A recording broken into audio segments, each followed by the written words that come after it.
Assalamualaikum warahmatullahi wabarakatuh. Halo sahabat Latsar semuanya.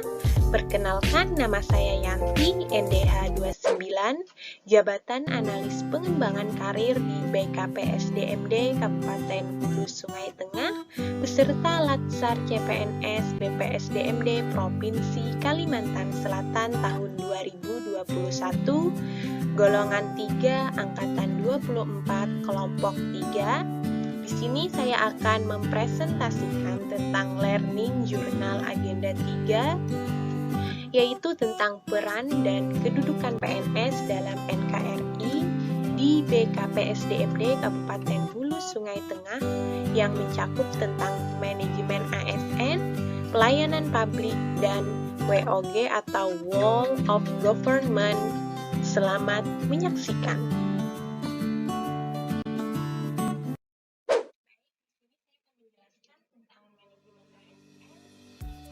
Manajemen ASN itu yaitu pengelolaan ASN untuk menghasilkan pegawai ASN yang profesional, memiliki nilai dasar aneka yang baik, memiliki nilai etika profesi yang baik, kemudian bebas dari intervensi politik dan bersih dari praktek korupsi, kolusi, dan nepotisme.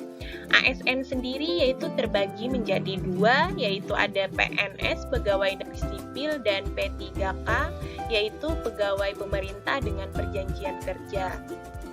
Selain itu, apa sih kedudukan ASN? Yaitu ASN berkedudukan sebagai unsur aparatur negara yang menjalankan kebijakan yang ditetapkan oleh pimpinan instansi pemerintah, serta harus bebas dari pengaruh dan intervensi semua golongan, baik itu partai politik maupun yang lain. Kemudian, apa sih peran dari ASN? Yaitu sebagai perencana, sebagai pelaksana, dan juga sebagai pengawas penyelenggaraan tugas umum pemerintahan dan pembangunan nasional. Kemudian, apa hak dan kewajiban PNS? Di dalam Undang-Undang Nomor 5 Tahun 2014 dijelaskan bahwa hak PNS yaitu mendapatkan gaji, tunjangan, dan fasilitas, kemudian mendapatkan cuti, ada jaminan pensiun, jaminan hari tua, kemudian ada perlindungan dan pengembangan kompetensi. Untuk P3K sendiri yaitu berhak atas gaji dan tunjangan, kemudian berhak atas cuti, perlindungan, dan pengembangan kompetensi. Kemudian ada juga kode etik ASN, yaitu untuk menjaga martabat dan kehormatan ASN.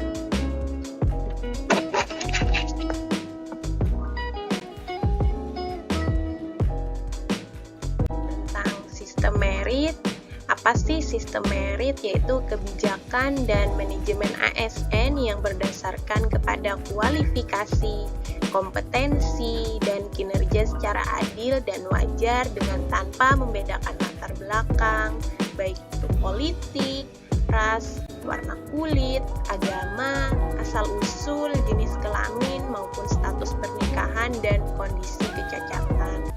Untuk mekanisme pengelolaan sendiri, menurut Undang-Undang Nomor 5 Tahun 2014 dijelaskan untuk manajemen PNS yaitu meliputi penyusunan dan penetapan kebutuhan, pengadaan pangkat dan jabatan, pengembangan karir, pola karir, promosi, mutasi, kemudian penilaian kinerja, penggajian, tunjangan, penghargaan, disiplin, dan pemberhentian, jaminan pensiun dan jaminan hari tua, ada juga perlindungan.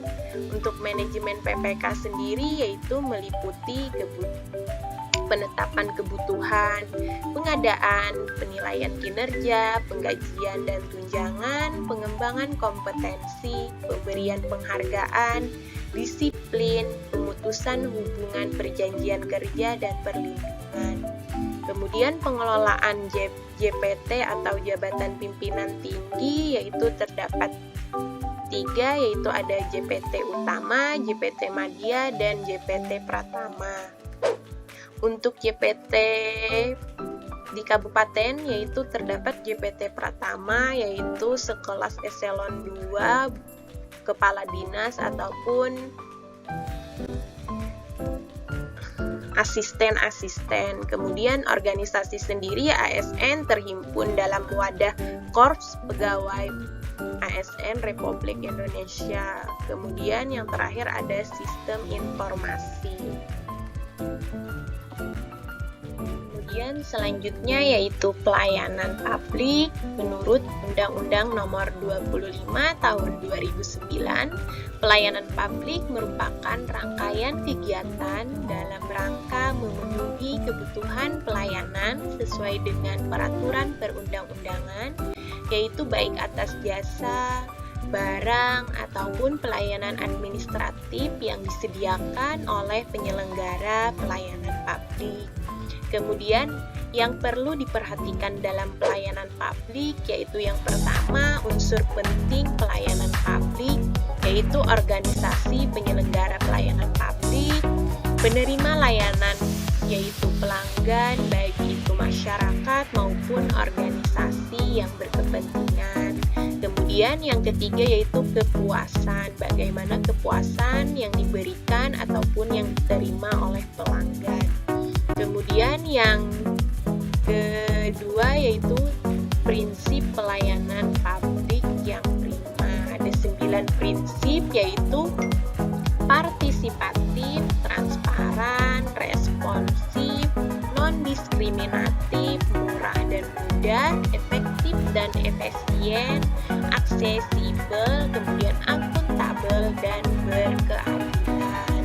Kemudian bagaimana etiket pelayanan yang perlu diperhatikan oleh ASN, yaitu bagaimana sikap dan perilaku kita, ekspresi wajah kita, penampilan kita, cara berpakaian pun harus diperhatikan, cara berbicara kita juga harus ramah, kemudian cara mendengarkan kita dan cara bertanya kita. Yang terakhir kita akan membahas tentang role of government, yaitu adalah pendekatan penyelenggaraan pemerintah untuk menyatukan upaya-upaya yang kolaboratif dari keseluruhan sektor dalam ruang lingkup koordinasi yang lebih luas guna untuk mencapai tujuan-tujuan pembangunan kebijakan, manajemen program, dan pelayanan publik. Apa saja sih pendekatan dalam WOG, yaitu pendekatannya dengan penguatan koordinasi antar lembaga, membentuk lembaga koordinasi khusus, dan membentuk gugus tugas dan koalisi sosial. Kemudian praktek pendekatan MOOC dalam pelayanan publik, yaitu diantaranya yang pertama, pelayanan yang bersifat administratif, yaitu pelayanan publik yang menghasilkan produk atau dokumen resmi seperti KTP, sertifikat tanah, SIM, dan lain-lain. Yang kedua yaitu pelayanan jasa, yaitu seperti pelayanan jasa dalam bidang pendidikan, kesehatan, dan lain-lain.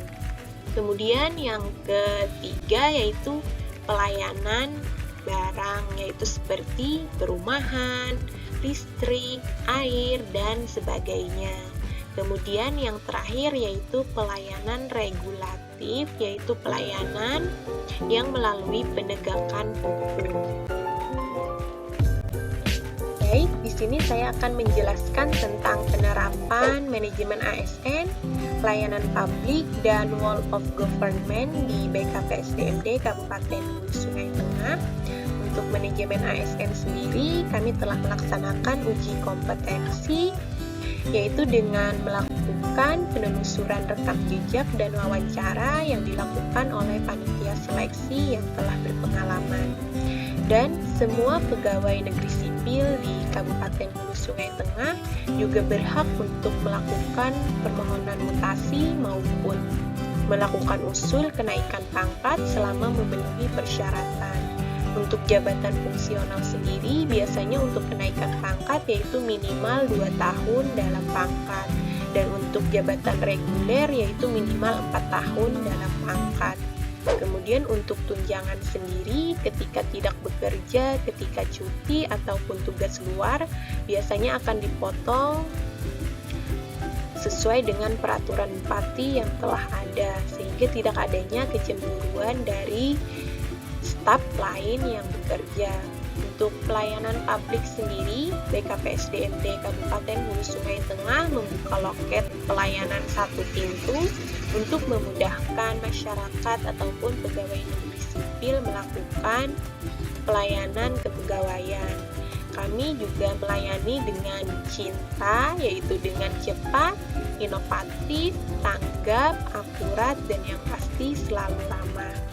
Kami juga membuka pelayanan dengan grup WA kepegawaian, biasanya untuk memberitahukan ketika adanya kenaikan pangkat, ada kesalahan-kesalahan dalam berkas kenaikan pangkat ataupun kenaikan jakung, dan untuk pemberitahuan di bidang kepegawaian lainnya, sehingga mempermudah para kasubag kepegawaian. Kemudian juga untuk yang ketiga yaitu Wall of Government. Kami di sini menyediakan e-Livepack atau aplikasi layanan kepegawaian untuk mempermudah pegawai negeri sipil dalam melakukan pelayanan kepegawaian. Terima kasih telah menyaksikan, semoga bermanfaat. Assalamualaikum warahmatullahi wabarakatuh.